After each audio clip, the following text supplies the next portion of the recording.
The Lord. सबको प्यार भरी जय मसीह की। मेरे यूट्यूब चैनल जीवन की रोटी यीशु मसीह में आप सब सुनने वालों का मैं स्वागत करती हूँ। मेरे प्रिय भाई बहनों, आज में जो मैं विषय लेकर आई हूँ वो ये है आत्मिक हथियार। हालेलुया। इब्सिया की बुक 6 अध्याय 10 से लेकर 19 तक आप पढ़ सकते हैं। इसमें खुदावंद ने बताया हुआ है, अगर हम जंग में हैं, सीरियस है परमेश्वर के पीछे चलने के लिए, तो हमें इन हथियारों की ज़रूरत है। अगर हम मसीह में भी हैं, दूसरे कामों में भी फंसे हुए हैं, तो हम क्या ही करेंगे इन हथियारों का। हालेलुया। क्योंकि प्रभु में चलने में, पीछे चलने में हमें इन हथियारों की ज़रूरत है। क्योंकि बाइबल का वचन ही बताता है कि हमारा मल्ल युद्ध किसी इंसान से नहीं, किसी भी लहू और मांस से नहीं, बल्कि अंधकार की ताकतों से है। हमें इन अंधकार की ताकतों से लड़ने के लिए परमेश्वर के आत्मिक हथियार चाहिए। हालेलुया। क्योंकि जहाँ लिखा है, परमेश्वर के सारे हथियार बांध लो कि तुम शैतान की जुक्तियों का सामने खड़े रह सको। हम शैतान के सामने कैसे खड़े रह सकते हैं? अगर हमारे पास परमेश्वर के हथियार हैं तो। क्योंकि हमारा मल युद्ध लहू और मांस से नहीं, परंतु अधिकारियों से और संसार के अंधकार के हाकिमों से और दुष्टता की आत्मिक सेनाओं से है जो आकाश में है। हालेलुया। तो हमारा मल युद्ध इनसे है।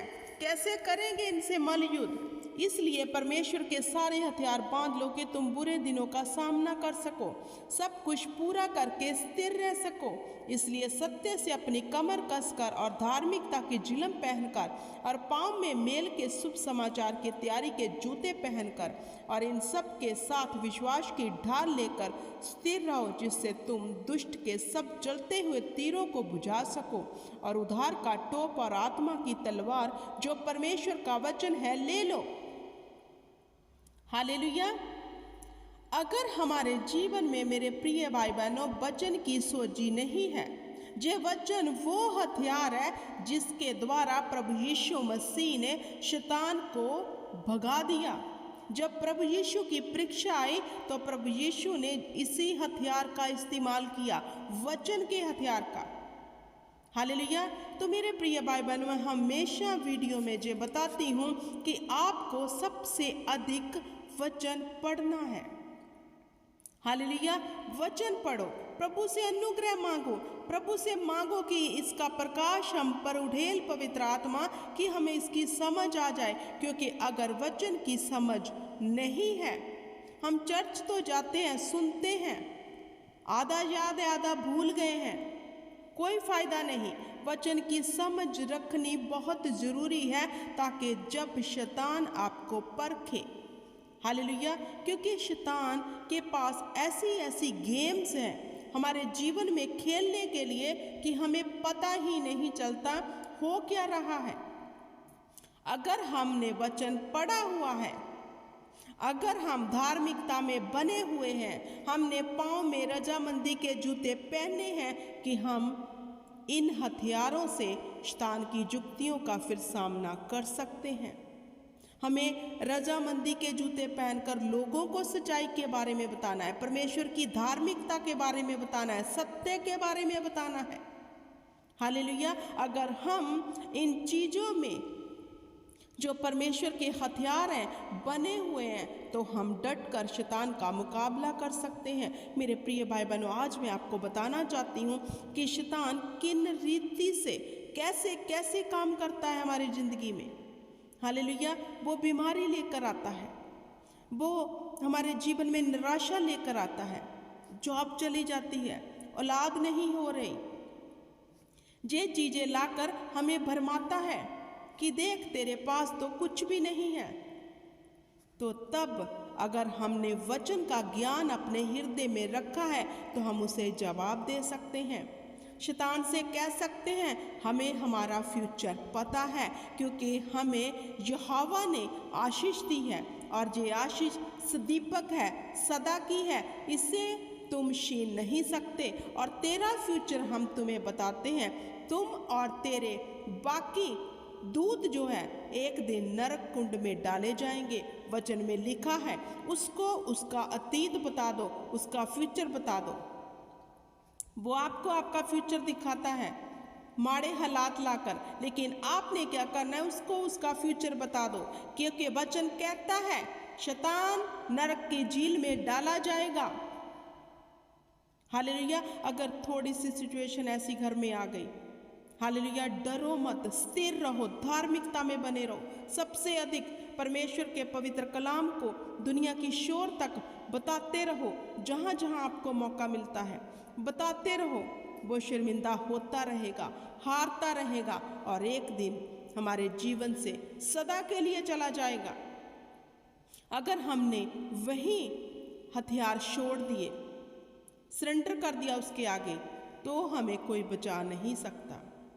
हमें परिस्थितियों के आगे सरेंडर नहीं करना मेरे प्रिय भाई बहनों। हमें उससे युद्ध करना है, उसका फ्यूचर उसे बताना है और अपने फ्यूचर का अंगीकार करना है। हालेलुया। क्योंकि मेरे प्रिय भाई बहनों, शैतान ऐसे ऐसे हथकंडे अपनाता है जो वचन से वांझे हैं, जिन्होंने वचन पढ़ते ही नहीं, याद ही नहीं रखते, वो फंस जाते हैं। नहीं तो वचन में हर एक चीज के लिए उत्तर लिखा है। परमेश्वर ने हमें ये सब कुछ शैतान को हराने के लिए पावर इस वचन में दी हुई है। हालेलुया। हमें सबसे पहले धार्मिकता में बने रहना, स्थिर रहना है। जब हम डगमगाएंगे नहीं, हारेंगे नहीं, स्थिर रहेंगे, कैसे भी हालात हों, हम परमेश्वर यहोवा की महिमा करना नहीं छोड़ेंगे, क्योंकि हमें पता है हमारा फ्यूचर अनंत जीवन है। जब हम ये स्मरण कर लेंगे कि हमारा फ्यूचर अनंत जीवन है, ये हमसे कोई छीन नहीं सकता, तो ये हालात हमारा क्या बिगाड़ सकते हैं। जब हमने ये तय कर लिया, ये जहन में बिठा लिया, शैतान हार जाएगा। वो हार जाएगा, आपको हराते हराते खुद हार जाएगा, क्योंकि वचन कहता है वो तो हारा हुआ ही है, वो तो झूठा है और झूठ का बाप है। मेरे प्रिय भाई बहनों, वचन वो तलवार है, वचन वो तलवार है कि जिससे आप शैतान की सब चुक्तियों का सामना कर सकते हो। इससे अधिक पढ़ो, अपने घर आओ, फ्री बैठे हो, वचन को पढ़ना शुरू कर दो, परमेश्वर से प्रकाश मांगो, रेवलेशन मांगो, खुदा इसके भेद दे हमें, खुदा देता है। वचन को अधिक से अधिक स्मरण करो। हालेलुया। आगे क्या कहता है, इसलिए जागते रहो, सब पवित्र लोगों के लिए लगातार विनती किया करो और मेरे लिए भी मुझे बोलने के समय ऐसा प्रबल वचन दिया जाए कि मैं साहस के साथ शुभ समाचार का भेद बता सकूं। हथियार देखो, प्रार्थना का। प्रार्थना वो हथियार है जो स्वर्ग में हमारी गिड़गिड़ाने को, जो हम दुखों में फंसे हैं, वो स्वर्ग तक पहुंच जाती है। वचन की तलवार, प्रार्थना की तलवार, धार्मिकता का टोप, धार्मिकता की झिलम, रजामंदी के जूते। हालेलुया। इन सब को हमने अपने जीवन में लागू करना है, बने रहना है, स्थिर रहना है, फिर प्रार्थना में लगे रहना है। सबसे अधिक हम प्रार्थना करने वाले होने चाहिए, लेकिन आज के विश्वासी क्या हैं, प्रार्थना करवाने वाले ज़्यादा बन गए हैं। हालेलुया। हमें करने वाले होना चाहिए। खुदावंद के आगे बैठो घुटने टेक कर, ये वो हथियार है कि आप बड़ी से बड़ी जंग जीत सकते हो। जब एलिया खुदावंद के आगे दुआ करता था, क्या हुआ? आसमान से आग गिरी। दानियल परमेश्वर के आगे 3 वक्त प्रार्थना करता था, वो हथियार था उसके पास।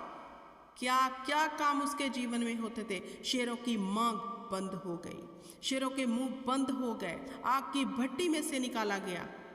तो क्या ये प्रार्थना का हथियार आपके जीवन से आपको दुखों में से नहीं निकाल सकता? निकालेगा, क्योंकि प्रार्थना वो हथियार है मेरे प्रिय भाई बहनों, जो हमें बड़ी से बड़ी सिचुएशन से बाहर निकाल सकता है। खुदाबंद ने वचन में लिखा है, मैं तेरे मांगने से पहले जानता हूं कि तुम्हें क्या चाहिए। तुम दुखों में हो, तकलीफों में हो, बीमारियों में हो, खुदाबंद जानते हैं, लेकिन फिर भी वचन कहता है मांगो तो दिया जाएगा। तो मांगना कैसे है? प्रार्थना में जाकर।